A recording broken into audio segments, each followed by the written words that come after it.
What's going on, people? Hope you're all doing well. Today I thought I'd do something a little bit different. Instead of a usual kind of shift vlog, I thought I'd go through some of the questions and comments that I see in my comments section quite a lot and respond to them in this video. Because whilst I do try to reply to questions I get individually to the person who asked them in the comments, sometimes I think, oh, it'd be really good to answer that actually on a video for other people to hear as well. So yeah, I thought we'd do that today, take a little break from focusing on doing work. Even though I am currently working, I'm on a Morrison's block, but you can join me for the drive. I've only got 2 drops, it's a nice easy one. But yeah, we'll just have a chill little cruise and I'll go through some of your questions and comments. So the first one is, and I've seen this quite a lot, how do you only pay 50 pence an hour for your car insurance? And obviously we're referring to delivery insurance here, hire and reward insurance. So that's insurance that covers you for food delivery, parcel delivery. Because I think a lot of people have realised that hourly insurance that you get from companies like Zego and Insure, you don't really get 50 pence an hour. I think the cheapest Zego do is 80 pence an hour.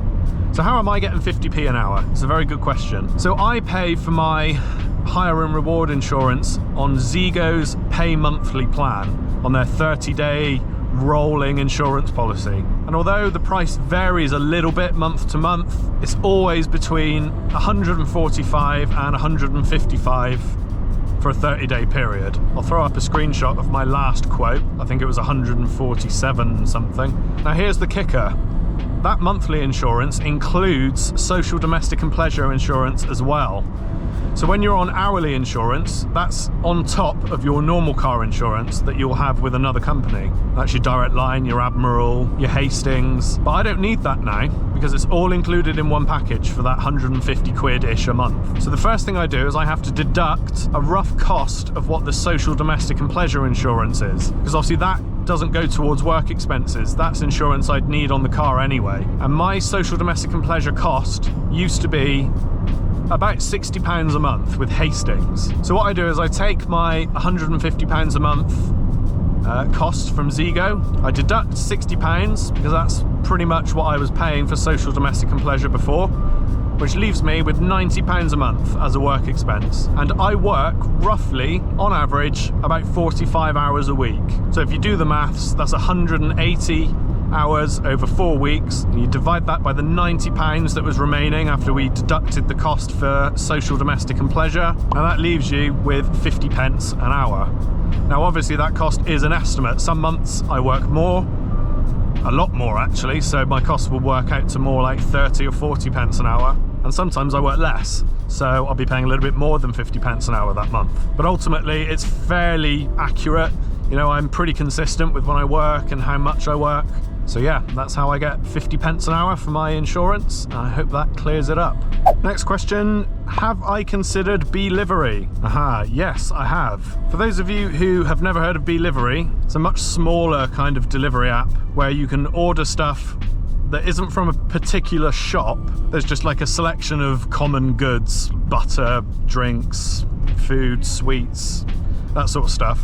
And they're all massively inflated prices. And then the order goes out to a delivery driver who buys the items himself from any shop he wants to, although it has to be for like a reasonable price. You have to go to like a well-known shop.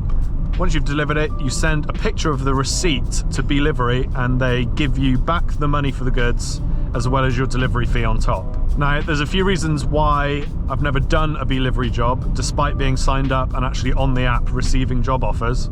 Number one, I just got a bad vibe from the app in general. Not even the fact that you have to buy the items yourself specifically, but just the app itself is really badly designed. And it looks like it's been made by like a 16-year-old who's just learnt to code. So it doesn't inspire confidence. And then just the whole having to pay for the items yourself, take a picture of the receipt and hope that they give the money back to you. I mean, I'm sure they do. I saw on the Facebook group when I was part of it, I mean, there were a handful of people doing it who seemed perfectly happy. I don't think it's a scam. I think they do actually pay you back. But also the job offers I was seeing, the jobs were always going out to the sticks. Most of the jobs were coming in at like 3 a.m, 4 a.m, because I guess it picks up when the normal delivery apps close. And as the delivery driver, you can go to any shop, so you can go to a 24-hour garage if they're going to have the items in stock, get them and complete the delivery. And I remember when I saw my first few delivery opportunities pop up, and I saw £21, and I thought, bloody hell, that's good. And then I saw that it was like a 38-mile round trip to deliver like 2 crates of Budweiser out to the countryside at 12:30 at night. And I kept the app for a few weeks, and I looked at pretty much every job offer I got. I only got a handful a day, like maybe 4 or 5 a day. It didn't seem that busy, at least in my area. But yeah, I never saw one that tempted me to go and give this whole spend your own money and get it reimbursed thing a try. So in the end, I just deleted my account and gave up on it. Maybe in the future I'll give it another go. If the app gets a bit of a redesign, and if the whole thing can just feel a bit more trustworthy, then yeah, I'll give it another go. But until then, I don't think I'm interested, to be honest. Why haven't you got Just Eat? Ah, this is a sore topic. I have been on the waiting list for Just Eat for close to a year, I think. And it's not entirely Just Eat's fault. I originally went on the waiting list in Weston-super-Mare when I lived there. And then just as I moved to Taunton to live with my girlfriend, they onboarded me in Weston-super-Mare, which was obviously not really any good to me anymore unless I wanted to go up there just for a Just Eat shift. They said I basically had to sign up again and select Taunton as my location, so I did that, and I've been on the waiting list ever since. As soon as Just Eat want me on board in Taunton, I will be on it. Next question, and I've seen this a few times, and it's a good question. How do I calculate my fuel cost? If you've seen my videos before, at the end when I go through my expenses, I will look at how many miles I've done, and I'll times it by a certain number to get my fuel cost. The question is, how do I work out what that number is? And that number obviously is my cost per 1 mile. So basically what you need to do, I'll throw a screenshot up of a note I have in my phone, and it's where I record how many miles I drove and how much it cost me to fill up every time I go to a petrol station. So in this Micra, on the odometer, I've got 2 separate trips that I can control and reset. One of them I reset for each of my shifts, and then one of them I reset every time I fill up with fuel, so I can keep an eye on how many miles I'm getting every time I fill up. So basically every time I fill up, I take note of how many miles I've done, what it cost me to put the petrol in and get it back up to full. I write that down in this note, and then once you've done that a few times, I'd say once you've done that 5 times or so, you want to add up all the miles, all the cost, and then just divide it. Take the cost in pence, divide it by the number of miles you've done, and you'll get a number with loads of decimals on the end probably, and that's your pence per mile. Now petrol prices have been going up the last few months, so my cost has gone up as well. I redid my calculation not too long ago. It used to be 14.6 pence per mile, something like that. And I'm now on 15.69 pence per mile. And it's really important you keep the decimals, you know, you don't want to just round it up, because you need to be precise with this. So whenever I do a shift, I can just times that number by the number of miles I did, and I get my fuel cost in pence for the shift. And then obviously you can just work out the pounds and pence from that. And the more you keep track of your petrol costs and how many miles you got per tank, the more accurate your cost will become over time. What I tend to do is every 10 fill-ups, I'll recalculate the cost based on those 10. But yeah, I highly recommend anyone who does this sort of work in a motor vehicle where you got to pay for petrol, you want to work out your cost per mile using that method so that you can accurately track your expenses. Next question, I've answered this one before, but there's no harm going over it again because it does get asked a lot. Why don't I include car maintenance, wear and tear in my expense calculations? The short answer is, I wish I could, but right now I haven't got enough information on my costs, because if I want to put it in my expenses at the end of a video, then I need a per mile figure. And to get a per mile figure, I need to go to the garage a lot over a long period of time and figure out the average, keep track of how many miles I've done and exactly what my costs have been over that time. I've seen a lot of people give me ideas of roughly what it is per mile, but so far they've all been quite varied. And I'm going to hazard a guess that it varies massively based on whether your car's in good shape, what your car is, whether it's good on fuel, how you drive it, whether you keep on top of repairs. There's so many variables. I really want to get my own figure, and it's just going to take a while. So bear with me. I will include car maintenance as soon as I can, but it's likely going to be a little while yet. And in the same kind of ilk, why don't I include tax in my expenses? And again, I've answered this before, but just to reiterate, your tax is not an expense in the same way everything else is. Everyone pays tax on their wages, and when I do my calculations, I'm focusing on the pre-tax amount. Because when you're looking at wages in different jobs, all of those wages are before tax, because everyone pays their own individual amount of tax. So yeah, obviously it's an expense in that it's money that isn't going in my pocket, but it isn't an expense that affects the wage of this job. What does affect the wage are the things that cost you money to get to your profit. So fuel, insurance, car maintenance. Tax is in its own category. That's something you pay at the end of the year based on how much profit you've made once you've already accounted for your expenses. It's not an expense related to this job. And the reason I go through the other expenses is because that directly affects the profit. That directly affects the hourly rate that I'm making. Tax is something that you consider after all of that. And what I pay in tax could be completely different to what you pay in tax. So it's irrelevant anyway.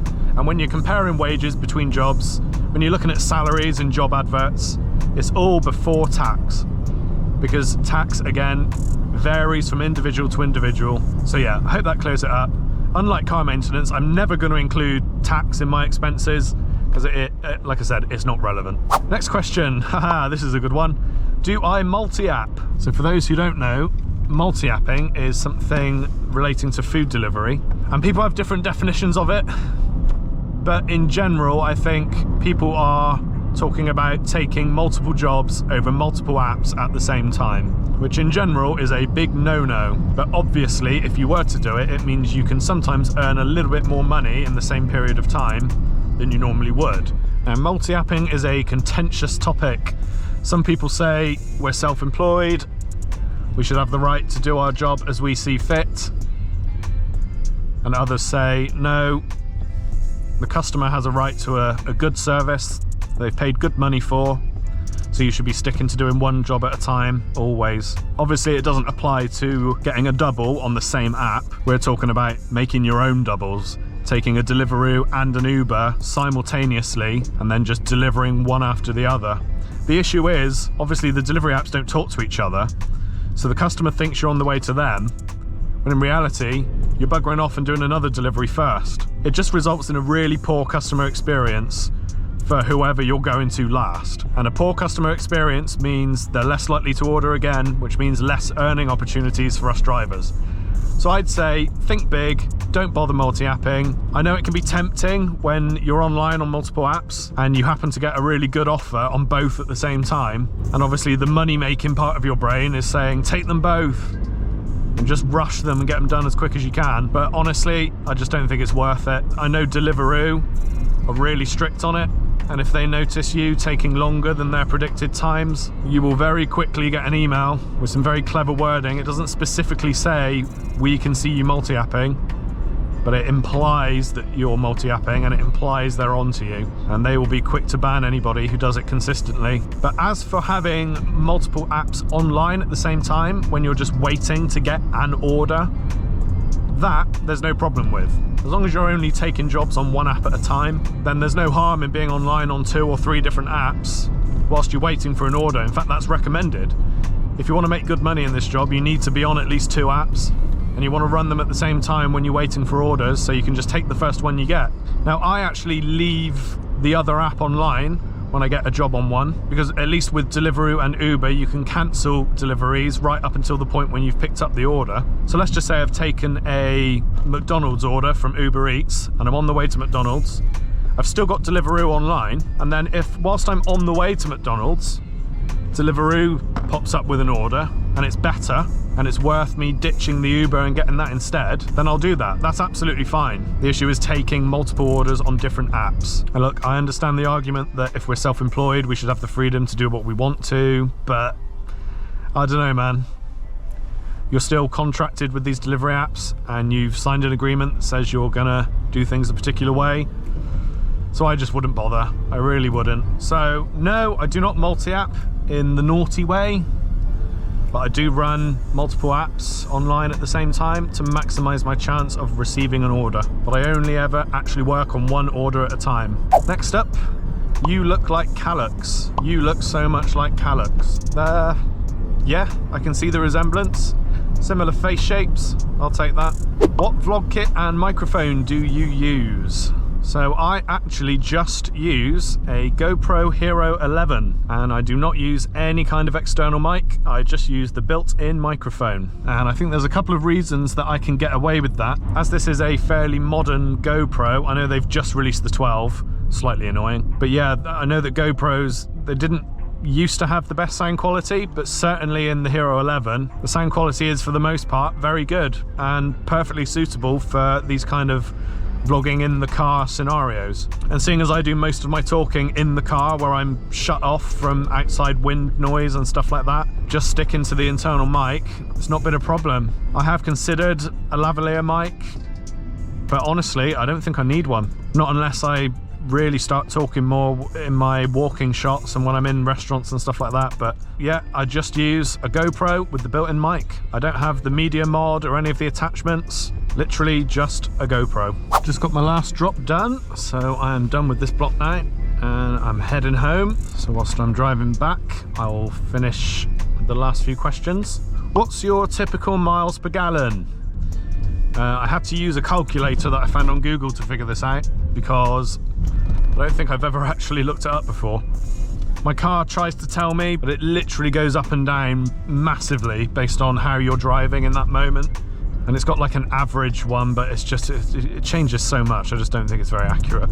But I've looked it up online using my last 10 fill-ups and my MPG came out to 41.95. I don't actually know if that's good or not for a Nissan Micra. Maybe one of you car folk can let me know in the comments. But as far as I know, it's not bad. Not the best, but considering this is a 12-year-old Nissan Micra, I don't think it's too bad. Next question, what happens when you can't deliver the food? So obviously we're talking about making deliveries on food delivery apps and the customer is either not in or not responding. Well, it can be a few things. The app might ask you to leave it in a safe place, which you should do if there is one.